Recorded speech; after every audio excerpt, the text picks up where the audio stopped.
Marcus Aurelius, the philosopher-emperor, wrote, "You always own the option of having no opinion." Let this profound insight linger in your mind for a moment. Reflect deeply, how much of your anger, frustration, or sorrow has been sparked by circumstances entirely beyond your control? A careless remark from a stranger, a plan that unraveled unexpectedly, or a moment when life felt unjust, these external triggers can ignite a storm of emotions within us. We may react impulsively, erupting in rage, retreating into bitter silence, or allowing resentment to fester like a slow poison. Yet, Stoic philosophy offers a radical truth: these external events have no inherent power to disturb our inner tranquility unless we willingly grant them that authority. Anger, among the most destructive of emotions, doesn't merely wound those around us, it corrodes us from within, clouding our clarity, stealing our peace, and enslaving us to forces outside our dominion. The Stoics teach us that true strength lies not in controlling the world or others but in mastering ourselves, our thoughts, reactions, and inner world. Epictetus, another Stoic luminary, declared, "It's not what happens to you, but how you react to it that matters." This foundational principle reveals that no matter what words are spoken, what actions are taken, or what challenges life throws our way, our inner peace remains firmly within our grasp. Anger may flare briefly, like a spark in the wind, but we hold the sovereign power to decide whether it consumes us or passes like a fleeting cloud across a clear sky.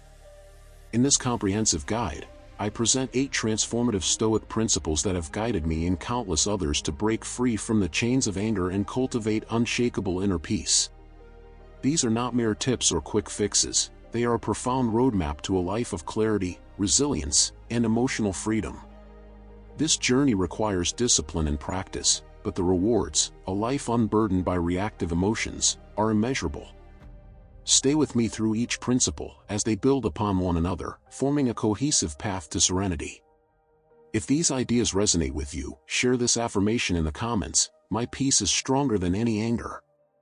I read every comment and would love to hear your reflections. Principle 1: Separate events from their meaning.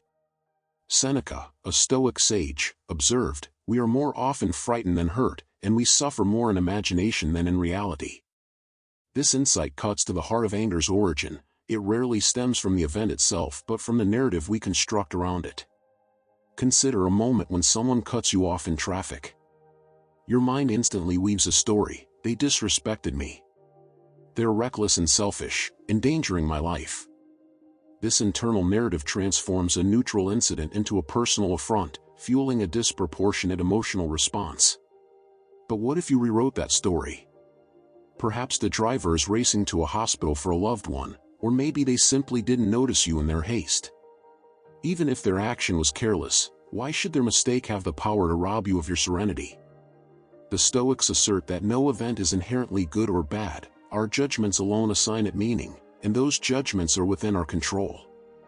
Marcus Aurelius reinforced this truth daily, reminding himself, "If you are distressed by anything external, the pain is not due to the thing itself but to your estimate of it, and this you have the power to revoke at any moment." This perspective is profoundly liberating. It means that whenever anger begins to rise, you can pause and ask yourself a transformative question: am I upset because of what happened, or because of the meaning I've attached to it? This single inquiry, rooted in self-awareness, can redirect the trajectory of your day, shifting you from reactive turmoil to reasoned calm. Practical steps to embody this principle. Pause before reacting. When irritation surfaces, commit to taking 3 slow, deliberate breaths before speaking or acting. These fleeting seconds create a buffer, allowing reason to reclaim control from impulse. Reframe the narrative. Instead of thinking, "This is unfair to me," explore alternative explanations. What if this has nothing to do with me personally? Consider that the other person's actions may reflect their own struggles or circumstances. Detach from judgment. Train yourself to see events as neutral. Remind yourself, "This is just an event, my judgment is optional." By stripping away subjective meaning, you reclaim the power to choose peace over anger. Practice reflective questioning. When anger stirs, write down the event and the story you've attached to it. Ask, "Is this story the only truth, or can I see it differently?" This exercise fosters clarity and detachment. By mastering the art of separating events from your judgments, you become the architect of your emotional world. You cease to be a puppet of external circumstances and step into the role of a sovereign master, unshaken by chaos.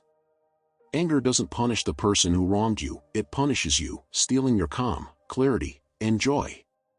Why surrender your mind so easily to another's actions? Picture yourself as a mighty oak in a storm. Winds howl, rains lash, but your roots hold firm, and you stand tall. The storm passes, but your strength endures. Drop this affirmation in the comments: no one controls my peace but me. Principle 2. Expect human imperfection. Marcus Aurelius began his meditations with a daily ritual. The people I deal with today will be meddling, ungrateful, arrogant, dishonest, jealous, and surly. They are like this because they don't know good from evil. Why would the most powerful man in Rome start his day anticipating human flaws? Because he recognized a universal truth: expecting perfection from others is a recipe for perpetual anger.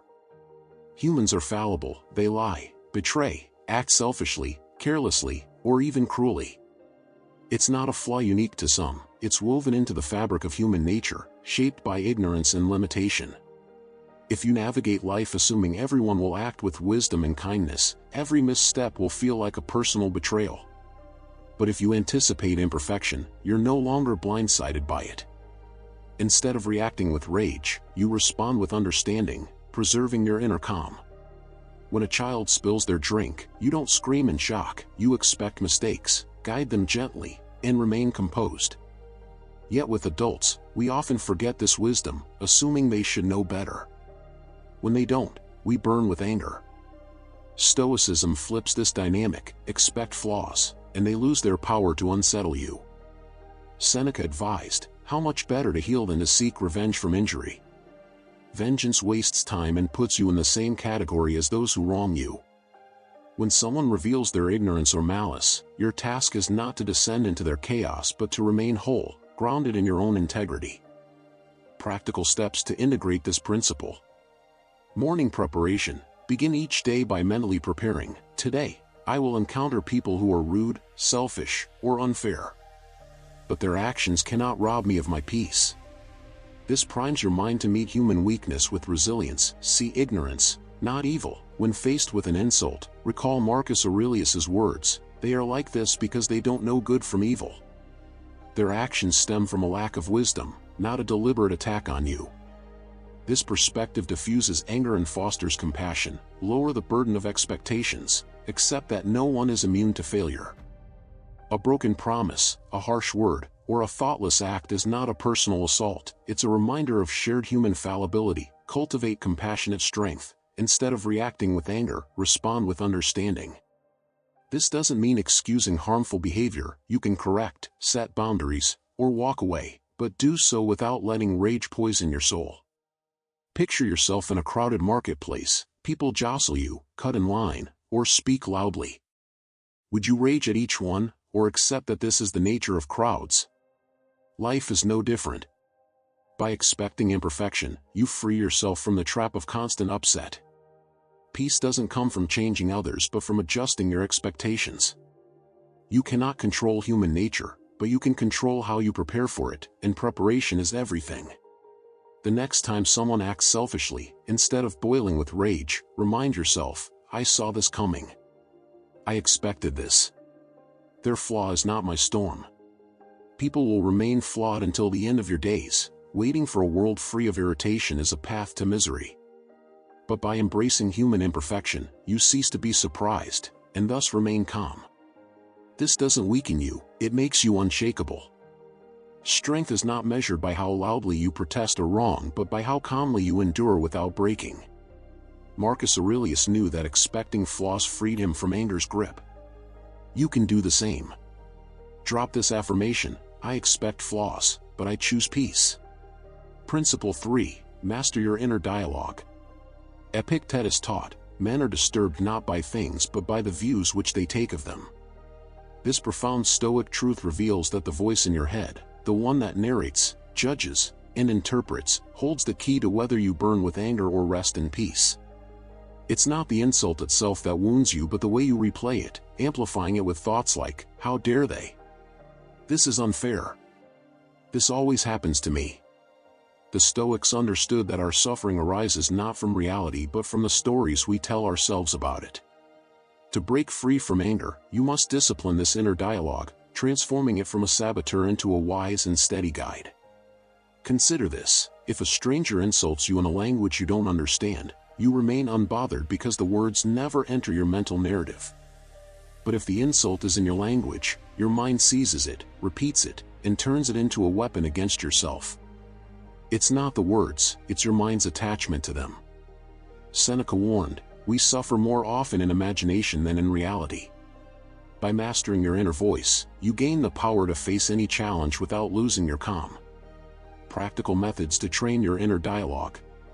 Catch the first thought. Anger often begins with an initial thought, like "they disrespected me" or "this is intolerable."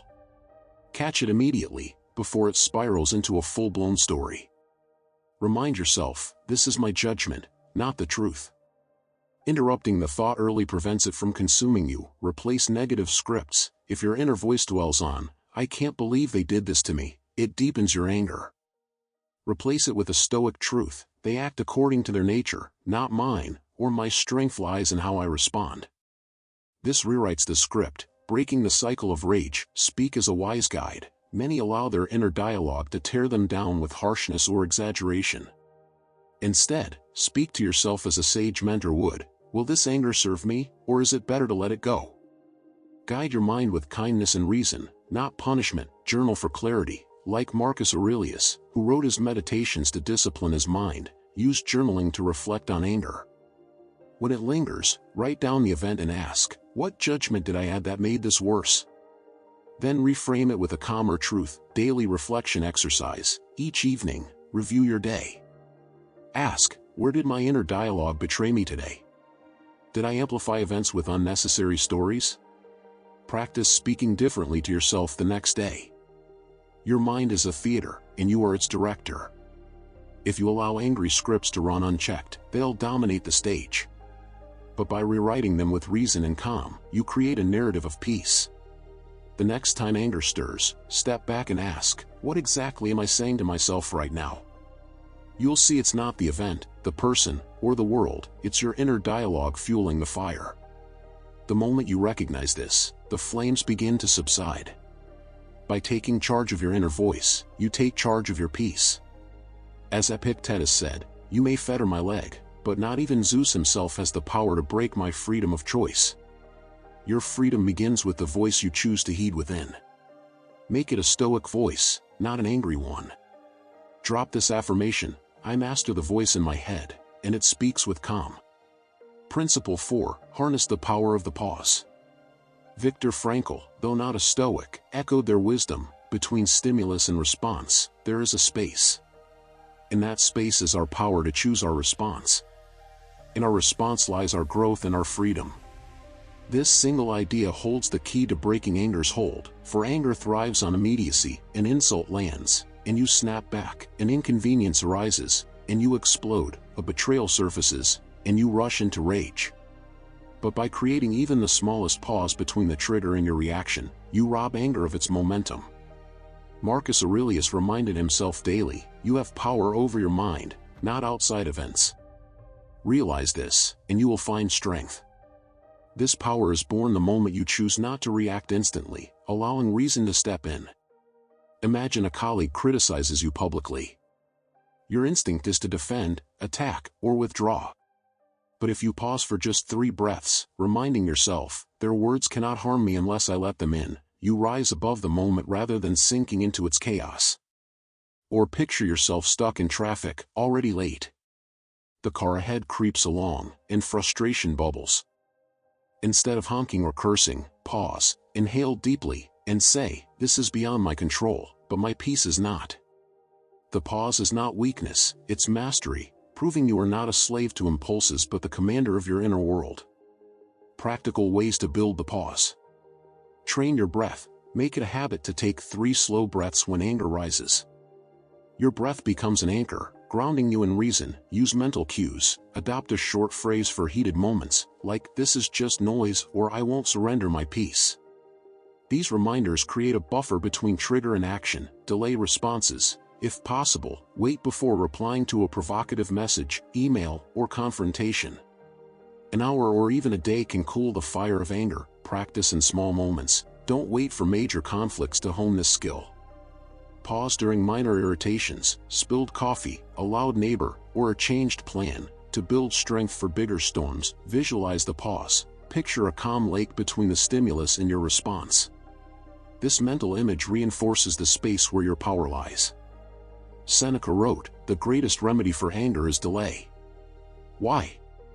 Because anger is like a wildfire. Feed it instantly, and it rages uncontrollably. Give it time and space, and it burns out. The world expects you to react, yell when insulted, slam doors when frustrated, or lash out when betrayed. But when you respond with calm, you unsettle others and demonstrate your sovereignty. This is true power. The pause isn't just about avoiding conflict, it's about cultivating dignity, declaring, "I am not a creature driven by reflexes. I am a human being with reason, discipline, and choice." That choice is where your freedom lives. The next time life tests you, don't ask, "How can I crush this anger instantly?" Instead, ask, "Can I pause long enough to let reason take the helm?" This pause can save your peace, your relationships, and even your health. Anger demands immediacy, but wisdom thrives in patience. Drop this affirmation: I pause, I choose, I remain calm. Principle 5. Don't take their burdens personally. Epictetus taught, if someone speaks badly of you, remember that they do so because they think it right. It is not the words themselves that harm you, but your interpretation of them. This lesson is vital for liberating yourself from anger. We often feel hurt by insults or criticism because we take them personally, allowing others' words to pierce us like arrows. But the Stoics offer a profound truth: insults are rarely about you, they reflect the inner state of the person who delivers them. A bitter person spills bitterness, an insecure person projects insecurity, an angry person aims their rage at anyone in their path. When you grasp this, their words cease to be daggers and become mirrors, revealing their turmoil, not your worth. Seneca cautioned, "A man who suffers before it is necessary suffers more than is necessary." An insult wounds you once when spoken and again each time you replay it in your mind. But what if you chose not to carry it? Imagine someone hands you a burning coal. If you grasp it, you burn. If you let it fall, it cannot touch you. Insults are the same, only harmful if you hold them close. Marcus Aurelius advised, when another blames you or hates you, go to their souls, penetrate inside, and see what sort of people they are. You will realize there is no need to be racked with anxiety that they should hold any particular opinion about you. Instead of asking, "Why did they insult me?" ask, "What kind of soul must they have to speak this way?" Their weakness becomes clear, not yours. Practical steps to apply this principle. Redefine insults. Shift your perspective from "they hurt me" to "they revealed their own struggles."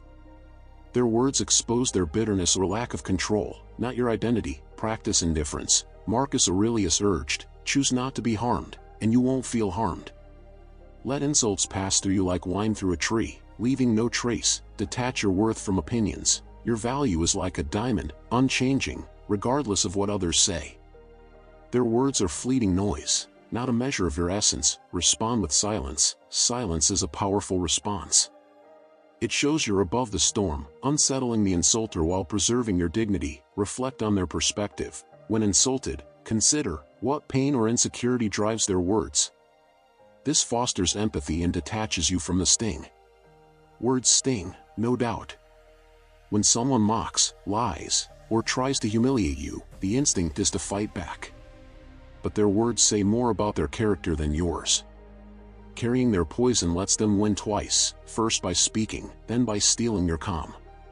The next time someone throws wounding words, stand tall in silence and remind yourself, "This is not mine to carry." Let their insult return to its source, their unsettled heart.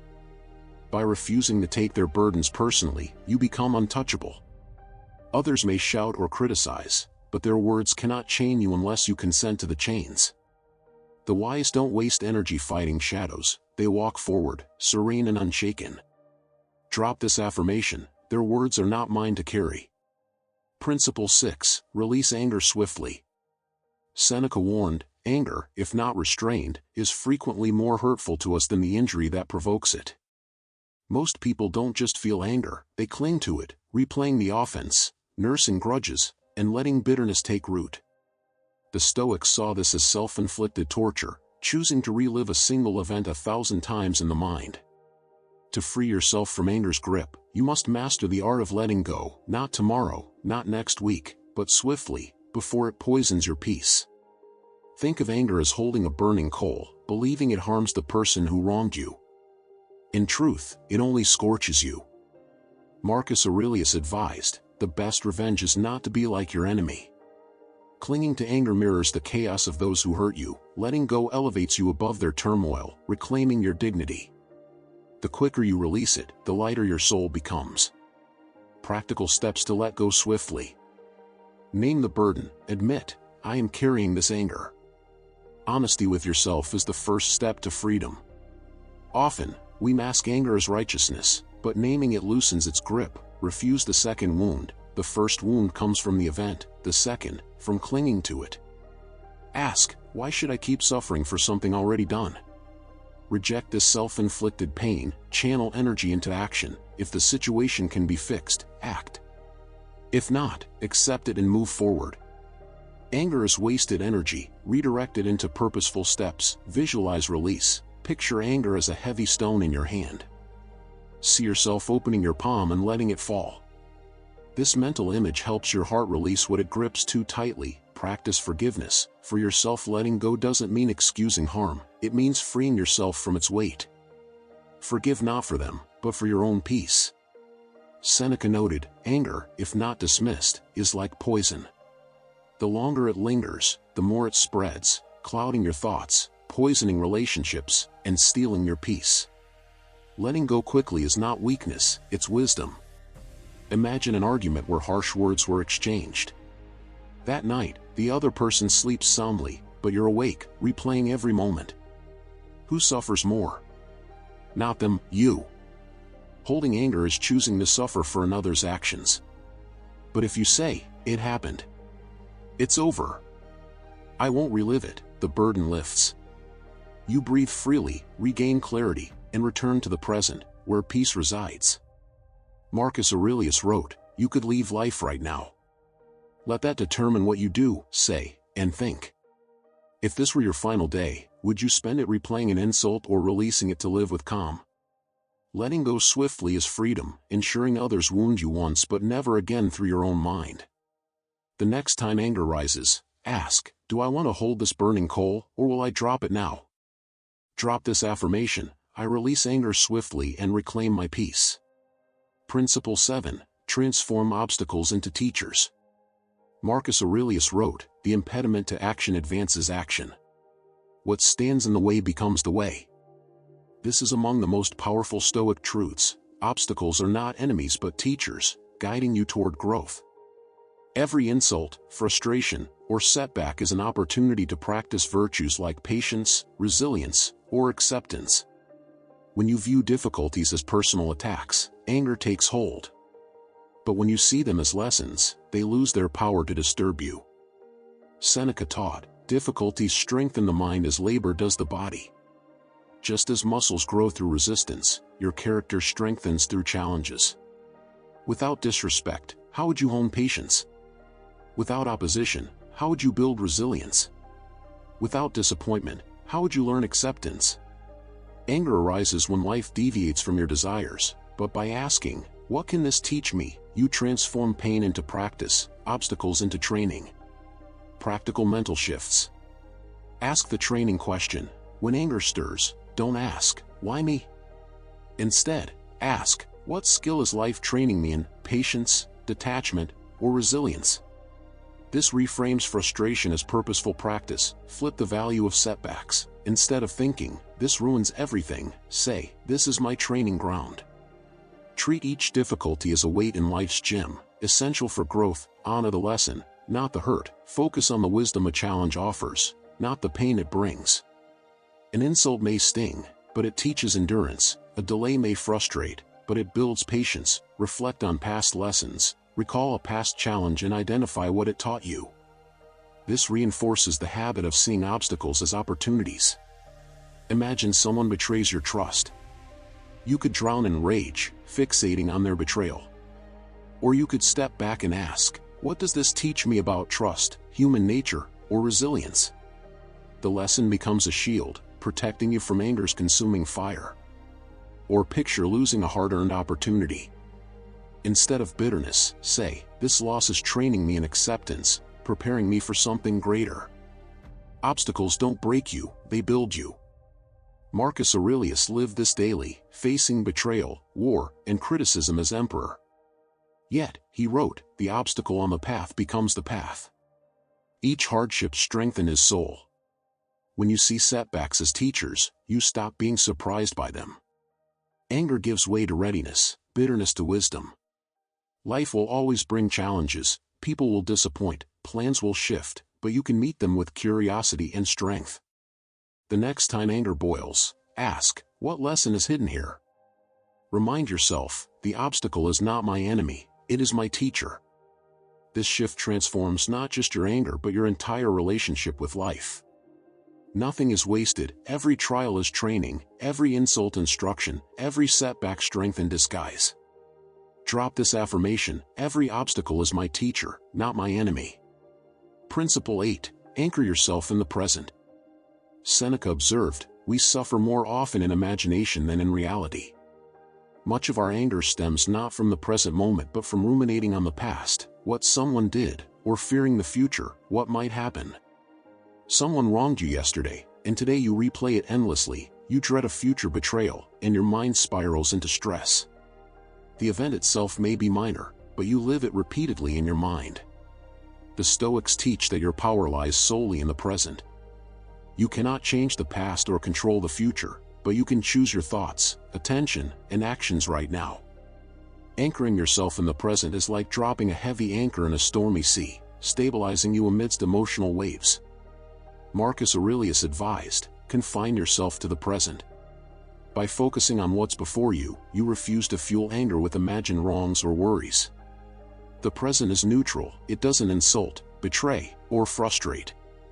It's a sanctuary of calm where peace always resides. Practical steps to live in the present.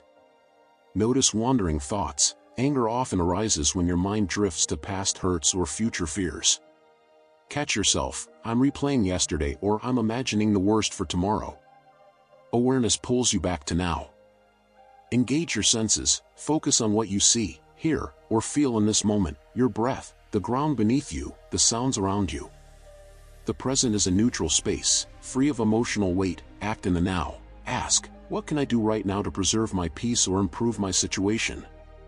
Action in the present dissolves the power of imagined anger, release the should-haves. Anger often stems from expectations, they should have acted differently. This shouldn't have happened. The Stoics remind us that reality doesn't bend to our preferences. Accept what is and focus on now, practice daily presence, set aside a few minutes each morning or evening for mindful breathing, meditation, or simply observing your surroundings.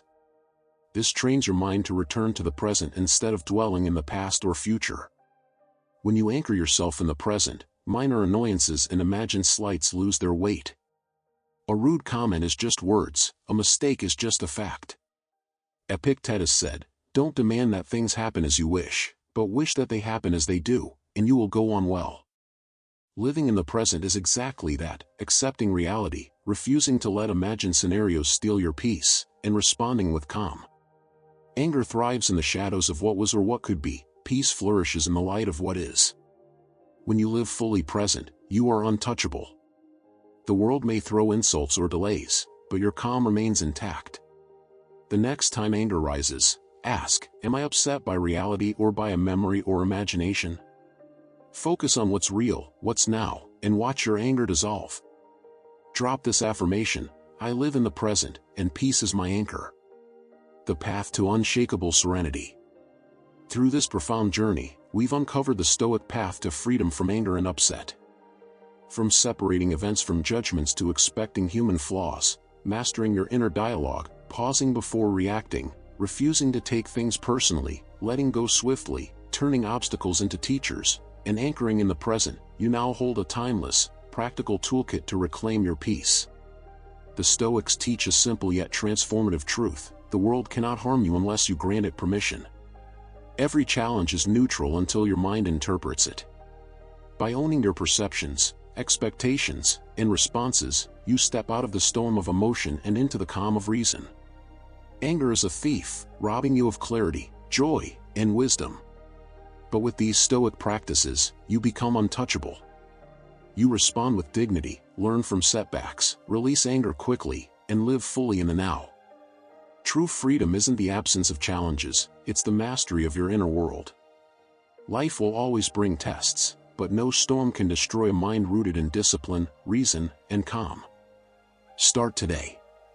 Apply these principles in small moments, and watch as anger fades, your mind sharpens, and your soul grows stronger.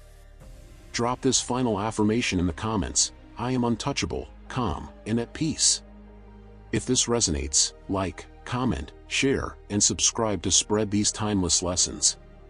Practice them daily, and witness your world transform, not because the world changes, but because you have.